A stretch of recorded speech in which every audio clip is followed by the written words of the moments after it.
Stipe Drviš, hrvatski boksač, rođen je 8. lipnja 1973. godine u Makarskoj. Karijeru u boksu započeo je 1992. godine u boksačkom klubu Pula u Puli. Tijekom svoje amaterske karijere 6 puta je osvojio naslov prvaka Hrvatske te se plasirao na 5. mjesto na olimpijskim igrama 1996. godine u Atlanti i osvojio 2. mjesto na mediteranskim igrama 1997. godine. Profesionalnu karijeru počeo je 1999. godine te postao jedan od najboljih poluteškaša. U veljači 2003. godine postao je prvak Europe po verziji EBEU, pobjedivši Silvija Branka. No, u prosincu 2004. u borbi protiv Australca Paula Briggsa nije osvojio naslov svjetskog prvaka po WBA verziji. Svjetski prvak po verziji WBA postao je 28. travnja 2007. godine, ponovno pobjedivši Branka.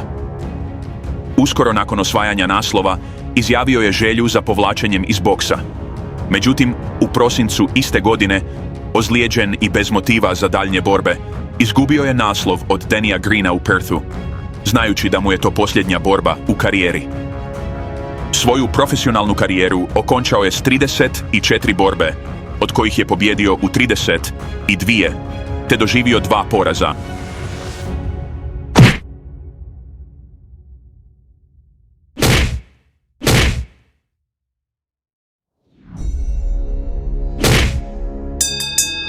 Stipe Drviš, jedan od najomiljenijih hrvatskih boksača, doživio je veliku popularnost tijekom svoje karijere. Njegova borba za naslov svjetskog prvaka bila je jedna od najgledanijih boksačkih borbi u Hrvatskoj. Jednoglasnom odlukom sudaca uspio je pobijediti Branka, te tako postao novi svjetski prvak u svojoj kategoriji, ostvarivši san mnogih boksača. Osvajanje tog naslova za Stipu Drviša bilo je veliko postignuće, pokazujući njegovu upornost i predanost boksu. To je bio vrhunac njegove karijere i trenutak koji će zauvijek biti zapamćen u svijetu boksa i među ljubiteljima tog sporta. A sada pogledajmo tu borbu izbliza, a za vas smo izdvojili najinteresantnije trenutke. Pa krenimo!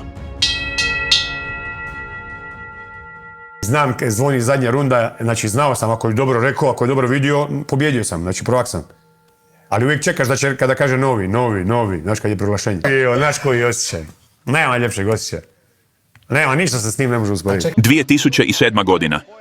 Stipe Drviš i Silvio Branko ulaze u ring te se bore za titulu naslova prvaka po WBA verziji.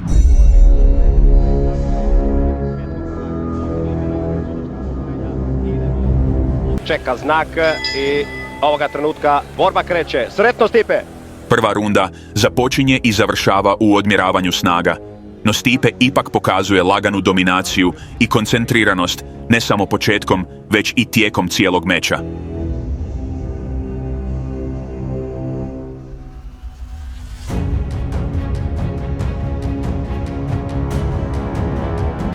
Stipe u biti je svojih mečeva je boksao ovdje ili vani.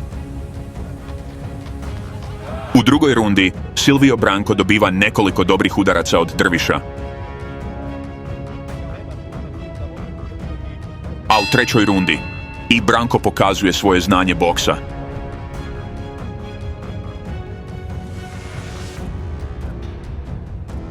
U četvrtoj rundi Drviš zamalo okončava cijeli meč, no ne iskorištava tu situaciju do kraja. Ovo je Stipe. Silvio je u knockdownu i to teško. Drviš je imao šansu završiti meč, no ipak tu priliku ne iskorištava. A sada pogledajmo značajne trenutke u ostalim rundama.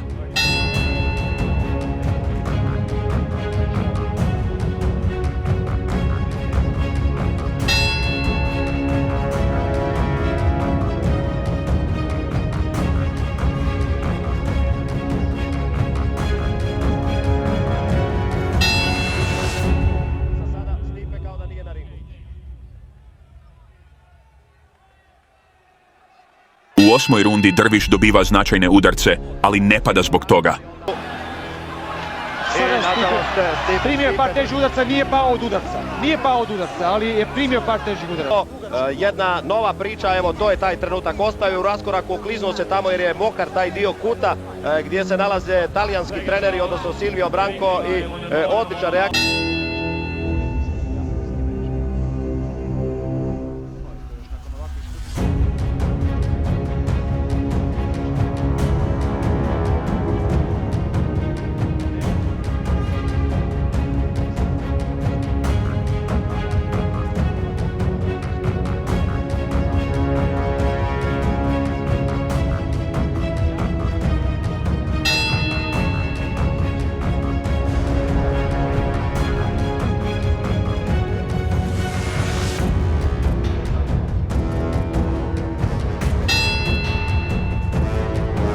Jedanaesta i 12. runda su, malo je reći, pripadale Stipe Drvišu. Jednostavno je ušao u borbu kao da je borba tek započela. Lagana predstava. Stipe da se ovog trenutka izgleda. Dominirao je borbom i za kraj se čekala odluka sudaca i samo proglašenje pobjednika.